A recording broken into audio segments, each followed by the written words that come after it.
ఈ press meet పెట్టడానికి main కారణం ఏంటంటే మీరు కూడా ఈ మధ్య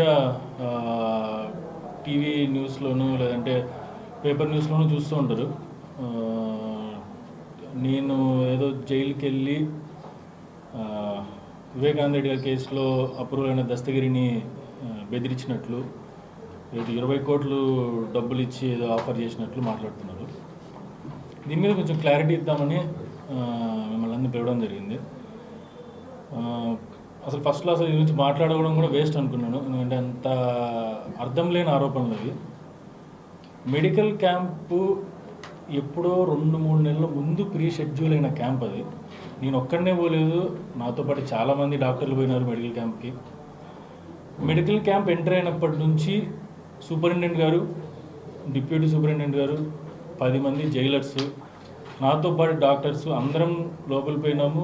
హాస్పిటల్లో కూర్చున్నాము. పేషెంట్లు వచ్చారు, ఎవరికైతే లివర్ సమస్యలు ఉన్నాయో లేదంటే హెపటైటిస్ బి సమస్యలు ఉన్నాయో గ్యాస్ట్రిక్ సమస్యలు వాళ్ళని చూసినాము.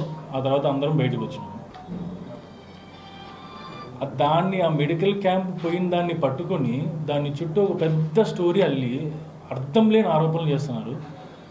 ఒకటే అంటే బుద్ధున్నోడు ఎవడైనా ఇక మొత్తం మన జైలు మొత్తం సీసీ కెమెరాలు ఉంటాయి, ఎవరికైనా తెలుస్తుంది. చుట్టూ 10 మంది పోలీస్ ఆఫీసర్లు ఉంటారు. అంత సెక్యూరిటీ మధ్యలో సీసీ కెమెరాల మధ్యలో ఎవరికైనా కొద్దిగా IQ 10% ఉన్నోడైనా పోయి వాడిని బెదిరిస్తే అది రెడ్ హ్యాండెడ్గా నీకు దొరికిపోయినట్టు కదా. వాడు ఇమీడియట్గా కంప్లైంట్ చేస్తే ఆ CCTV ఫుటేజ్ చూసుకుంటారు. లిటరలీ దే కెన్ అరెస్ట్ మీ. కేసులో ఇంకేం చేయాల్సిన పని కూడా లేదు. వాళ్ళు నేను పోయిన డేట్ కూడా కరెక్ట్ కనీసం గుర్తులేదు వాళ్ళకి. పేపర్లో ఏదేదో రాసినారు, డేట్ కూడా తప్పు రాసినారు. ఆ పోయిన డేట్ అప్పటి నుంచి వాడు నిజంగానే బెదిరించింటే ఆ వ్యక్తి ఏం చేయాలి? దస్తగిరి అనే వ్యక్తి ఆ జైల్లో అధికారులకు కంప్లైంట్ చేయాలి. సరే, జైలు అధికారి మీద నమ్మకం లేదనుకున్నాము. డిస్ట్రిక్ట్ లీగల్ సర్వీస్ అథారిటీస్ 2 వారాలకు 3 వారాలకు ఖచ్చితంగా వాళ్ళ దగ్గర పోతుంటారు, వాళ్ళకి కంప్లైంట్ చేయాలి. చేయలే. అన్నిటికంటే మోస్ట్ సేఫెస్ట్ ఈజియెస్ట్ ఆయనకి జైల్లో నుంచి 5 సార్లు 5 నుంచి 10 సార్లు బయటికి వేయండాడు వాయిదాలకి జడ్జిల దగ్గర పోయినప్పుడు నిజంగానే బెదిరించింటే, అయ్యా ఇట్లా నన్ను బెదిరించినారు అని ఒక్క మాట నింటే సాక్ష్యాలతో నేను పట్టుబడేవాడిని కదా. అవన్నీ ఏం చెప్పలే. 3 నెలలు ఆగి 3 నెలల తర్వాత వచ్చి మీడియా ముందు మాట్లాడుతున్నాడు. మీడియా ముందు మాట్లాడితే ఏం ఉపయోగం ఉంటుంది దానికి? నిజంగానే బెదిరించుండి దాన్ని you want to take action on that, has to complaint, jail authorities complaint చేయాలి, లేదంటే జడ్జిలు కంప్లైంట్ చేయాలి. ఎంత క్రిమినల్ మైండెడ్ ఫెలో అంటే ఇతను 3 నెలలు ఆగి ఆ సీసీ కెమెరాల ఫుటేజ్ ఉండవు అని తెలుసుకొని ఆ సీసీ కెమెరాల ఫుటేజ్ అయిపోయిన తర్వాత వచ్చి కంప్లైంట్ చేయడం మొదలుపెట్టినాడు. ఇంత క్రిమినల్ మైండెడ్ ఫెలోని నాకు తెలిసి ఎవరు చూసిండరు.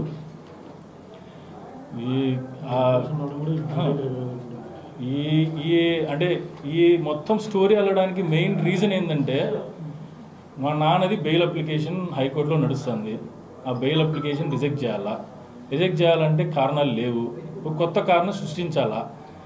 ఈ మెడికల్ క్యాంపు పోయిన దాన్ని పట్టుకొని దాని చుట్టూ పెద్ద స్టోరీ అల్లి దాన్ని లింక్ చేస్తా, దానికి ఈయన స్టోరీ అల్లడము, నర్రెడ్డి సునీత దానికి సపోర్టింగ్గా అఫిడవిట్ వేయడము హైకోర్టులో.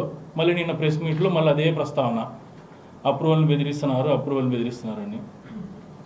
దీన్ని బట్టి క్లియర్గా అర్థమవుతుంది ఎవరు డైరెక్షన్లో ఎవరు నడుస్తున్నారు, ఇంత క్రిమినల్ మైండెడ్ ఫెలోకి ఎవరు సపోర్ట్ చేస్తున్నారు అనేది. ఆ బెయిల్ అప్లికేషన్ అబ్జెక్ట్ చేయాల. ఆ తర్వాత ఏం జరిగిందంటే అప్రూవల్గా మారడం అదొకటి మన ఇండియన్ జ్యుడిషియరీ చరిత్రలోనే ఫస్ట్ టైం ఇది. ఒక వ్యక్తి ఎప్పుడు అప్రూవల్గా మారుతాడు? అతనికి మనం చేసిన తప్పుకి పశ్చాత్తాపడి మారుతాడు. దీని సిచ్యువేషన్ ఏంటంటే, ముందే ఆయన యాంటిసిపేటరీ బెయిల్కి అప్లై చేస్తాడు. యాంటిసిపేటరీ అప్రూవల్ బెయిల్కి అప్లై చేసిన వెంటనే వీళ్ళు సిబిఐ వాళ్ళు అబ్జెక్షన్ చెప్పరు బెయిల్కి. అలాగే సునీత కూడా అబ్జెక్షన్ చెప్పరు. ఆయనకు బెయిల్ వస్తుంది. బెయిల్ వచ్చిన వెంటనే ఆయన అప్రూవల్గా మార్చేస్తాడు. అంటే డైరెక్ట్గా వాళ్ళ ఒప్పందం అనమాట. నిన్ను యాంటిసిపేట్ బెయిల్ ఇస్తాము, నీకేం కాదు, నువ్వు బయటే ఉంటావు, నువ్వు అప్రూవల్గా మారేసి వీళ్ళందరి మీద చెప్పేసేయని. ఇంత ఘోరంగా సునీత అండ్ దస్తగిరి కొల్లడ్ అవుతున్నారంటే అసలు ఎంత దారుణం అనుకోవాలి అసలు. ఇంకొకటి ఏంటంటే అసలు దస్తగిరి సునీత ఇద్దరు క్లోజ్ ఫ్రెండ్స్, వాళ్ళిద్దరి మధ్య ఫ్రెండ్షిప్ ఉందనడానికి ఇంకొక పెద్ద ఉదాహరణ, అప్రూవల్గా ఈ సిచ్యువేషన్ ఏదైతే ఉందో ముందు యాంటిసిపేటరీ బెయిల్ అప్లై చేయడము, ఆ తర్వాత అప్రూవల్గా మారతాని సిబిఐకి లెటర్ రాయడము, ఆ లెటర్ రాసిన వెంటనే నెక్స్ట్ డేనే మాకు దస్తగిరి అప్రూవల్గా మారడానికి అబ్జెక్షన్ లేదు అని సిబిఐ చెప్పడము. అసలు అప్రూవల్ వాడు యాంటిసిపేటరీ బెయిల్లో ఏం చేసినా అంటే ఆగస్టులోనే చెప్పినాడు నేను మర్డర్ చేసినా అని. యాంటిసిపేటరీ బెయిల్ అప్లై చేసిన దాంట్లో అసలు నాకు సంబంధమే లేదు కేసుతో నేను ఏ తప్పు చేయలేదు అని యాంటిసిపేటరీ బెయిల్లో రాసినాడు. రాస్తే సునీత కనీసం ఇది కాదు, ఆయన ఆల్రెడీ ముందే మర్డర్ చేశాడు ఒప్పుకున్నాడు అని ఒక్క క్వశ్చన్ కూడా అడగలేదు. ఆమె ఒక్క క్వశ్చన్ అడగలేదు. ఇంకా అప్రూవల్గా మారిన దాన్ని ఇదంతా తప్పు, మేము అప్రూవల్ మారడం it's not a correct thing అని చెప్పి మేము బెయిల్ సుప్రీంకోర్టుకి వెళ్ళి అప్లికేషన్ ఇస్తే సుప్రీంకోర్టు జడ్జి క్లియర్గా చెప్పినాడు, ఎస్ ఈ పద్ధతి కరెక్ట్ కాదు, but you are not the correct person వస్తే కాంపిటెంట్ పర్సన్ వస్తే we will take up the case అన్నారు. Who is the competent person, ఎవరు వేయాలంటూ ఏదో సునీత వేయాలి లేదంటే వాళ్ళ మదర్ వేయాలి.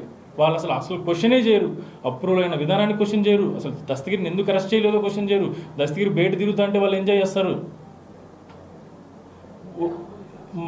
ఈ స్టోరీ డ్రామాలన్నీ ఎప్పుడు మొదలవుతాయంటే జైలు దస్తగిరి వచ్చి మీడియా ముందు స్టోరీలు క్రియేట్ చేయడము, మీడియాలో మాట్లాడడం ఎప్పుడంటే మా నాన్న బెయిల్ అప్లికేషన్ వేసుకున్నా లేదంటే బాస్కెట్ అంకుల్ బెయిల్ అప్లికేషన్ వేసుకున్నా స్టార్ట్ చేస్తారు. 3 రోజులు 4 రోజుల ముందు స్టార్ట్ చేస్తారు. అది కంటిన్యూ అవుతుంటే బెయిల్ అయిపోయినంత వరకు స్టోరీలు ఇన్ఫ్లుయెన్స్ చేయడానికి అంతే. అది బెయిల్ అప్లికేషన్ అయిపోతే మళ్ళీ అందరూ సైలెంట్ అయిపోతారు. ఒక 4 నెలలు 6 నెలలు 8 నెలలు సైలెంట్. మళ్ళీ ఎప్పుడు వస్తారంటే సేమ్ మళ్ళీ స్టోరీలు. అసలు ఈ బుద్ధున్నోడు ఎవడైనా జైల్లో ఉన్న బ్యారెక్లీకి పోయి ఎవరినైనా ఖైదీని కలవడం అనేది ఎక్కడైనా పాసిబుల్ అసలు? అది నాది ఆ జైలు శాఖ ఎవరు మినిస్టర్ వాళ్ళ కూడా కాదనుకుంటా. ఇంతమంది సెక్యూరిటీ మధ్యలో సీసీటీవీ మీటర్లో నేను పోయి దస్తగిరిని బెదిరించినా అంటే వాడు ఏం కంప్లైంట్ చేయలేదు, పోలీసులు కంప్లైంట్ చేయలేదు, జడ్జిలు పోతాడు 10 సార్లు జడ్జిని కలిసినాడు, వాడు ఎందుకు కంప్లైంట్ చేయలేదు జడ్జిలకి? 3 నెలల తర్వాత నిదానంగా బయటకు వచ్చి మీ బెయిల్ అప్లికేషన్ ఇస్తే దస్తగిరి బెయిల్ లేట్ అవుతుందని వాళ్ళు భారత మాట్లాడిస్తాడు. ఆ తర్వాత దస్తగిరి వచ్చి మాట్లాడతాడు. మాట్లాడి వెంటనే నెక్స్ట్ సుప్రీం హైకోర్టులో ఈ అఫిడవిట్ వస్తుంది, ఇట్లా అప్రూవల్ బెదిరిస్తున్నాడు, శంకరెడ్డి కొడుకు బెదిరిస్తున్నాడు. చిల్లర డ్రామాలు వేస్తున్నారంటే అంత డ్రామాలు వేస్తున్నారు. అసలు ఇంత క్రిమినల్లీ మైండెడ్ ఫెలో నా ఒక్క దాంట్లో అంటే నేను షాక్ అయినా, నాతో పాటు వచ్చిన డాక్టర్లు షాక్ అయినారు, జైలు అధికారులు షాక్ అయినారు. అందరు ఏంది సమీడు ఇట్లా మాట్లాడుతున్నారని. ఇంత చిన్న విషయంలోనే ఇంత వెలంటంగా వాడు అబద్ధాలు చెప్తాంటే అప్రూవల్ దాంట్లో ఎంత అబద్ధాలు చెప్పినాడో మీ ఊళ్ళకే వదిలేస్తున్నా. అయిపోయిందండి. CBI investigation compare 7 months back. ఇన్వెస్టిగేషన్లో కంక్లూడెడ్. అసలు ఏమి ఫైనల్ ఛార్జ్ షీట్ కలిసి అందరూ చూసింటారు. ఇప్పుడు కొత్తగా ఏమి వచ్చి మీడియా ముందు మాట్లాడి ఇన్వెస్టిగేషన్ కంటిన్యూ చేయాల్సింది దీని మీద కదా. డాక్యుమెంట్స్ ఎందుకు సబ్మిట్ చేయలేదు, ఏం డాక్యుమెంట్స్ తీసుకున్నారు దాని మీద ఇన్వెస్టిగేషన్ చేయమని అడగదు. రాజశేఖర రెడ్డి నరెడ్డి శివప్రకాష్ రెడ్డి ఎందుకు ఫోన్ చేసినాడు దాని మీద అడగదు. దస్తగిరిని ఎందుకు లోపల పెట్టలేదు దాని మీద అడగదు. మన అప్రూవల్ తీసుకోవడం ఎంత ఘోరం దాని మీద అడగదు. దస్తగిరి స్టేట్మెంట్ ఇచ్చినాక 4 నెలల వరకు ఎందుకు అరెస్ట్ చేయిందో అది అడగదు. వాళ్ళ నాన్న మీద నిజంగానే ప్రేమ ఉంటే 2 సంవత్సరాలుగా ఆయనని పక్కన పెట్టి ఫోన్ మాట్లాడరు.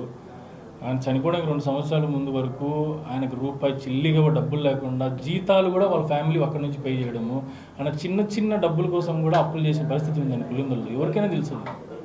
విచారణ చేయమని నేనే లెటర్ రాసిన, ఆమె రాయడం ఏంది, నేనే లెటర్ రాసిన వాళ్ళకి. అసలు ఏంది సార్ ఇది, ఇంత అలిగేషన్స్ చేస్తున్నారు?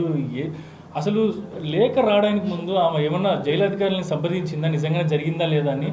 ఒక అప్రూవల్ నమ్ముతారా, లేదంటే జైలు అధికారులను నమ్ముతారా, లేదంటే ఒక డాక్టర్లు నమ్ముతారా? నాతో పాటు వచ్చిన డాక్టర్లకు అడగాల, ఎవరిని అడగకుండా దస్తగిరి ఏం చెప్తే దాని మీద సిబిఐకి లెటర్ రాయడము, ఏం రాయడము.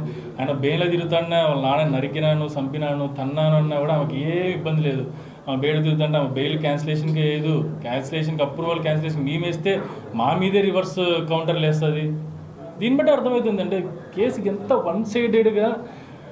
దస్తగిరిని అరెస్ట్ చేయనప్పుడు షీ వోంట్ టాక్, ఏం మాట్లాడదు. దస్తగిరి అప్రూవల్గా మాట్లాడినప్పుడు కేసు తప్పుదావ పడుతుంది, ఇట్లా చేయడం అప్రూవల్ పద్ధతి తప్పు అనేది మాట్లాడదు. నాన్న బెయిల్ అప్లికేషన్ వేస్తానే రచ్చ చేస్తుంది, మీడియా ముందు మాట్లాడుతుంది, తప్పు జరుగుతుంది, ఏందో మాట్లాడుతుంది. కానీ నిన్న ఒకటి చాలా ఘోరంగా మాట్లాడిన విషయం ఏంటంటే, నిన్న మీడియా ముందు ఇన్వెస్టిగేషన్ అయిపోయి 7 నెలలు 8 నెలలు అయింది. ఇప్పుడు వచ్చి ఇన్వెస్టిగేషన్ ఇంకా కంటిన్యూ చేయాలంట. అది ఇన్వెస్టిగేషన్ కంటిన్యూ చేయాలా లేదా అని డిసైడ్ అవ్వాల్సింది సిబిఐ వాళ్ళు కదా. ఈమె కూడా is one of the suspect. ఆమె వచ్చి ప్రతిసారి సిబిఐ వాళ్ళని కలిసడము, ప్రతిసారి సిబిఐని ఇన్ఫ్లుయెన్స్ చేయడం. ఒక డైరెక్షన్లో పోతుంటే ఏమందు, ఆ డైరెక్షన్ చేంజ్ అయ్యి వేరే వాళ్ళు దగ్గర పోతుంటే she will go influence, media ద్వారా ఇన్ఫ్లుయెన్స్, పర్సనల్గా పోయి ఇన్ఫ్లుయెన్స్, ఈ కేసు ఇట్లా కాదు ఇట్లా అని ఫస్ట్ నుంచి కేసు తప్పుదావ పట్టించడం తప్ప వేరే ఆలోచనే లేదండి ఆమెకి.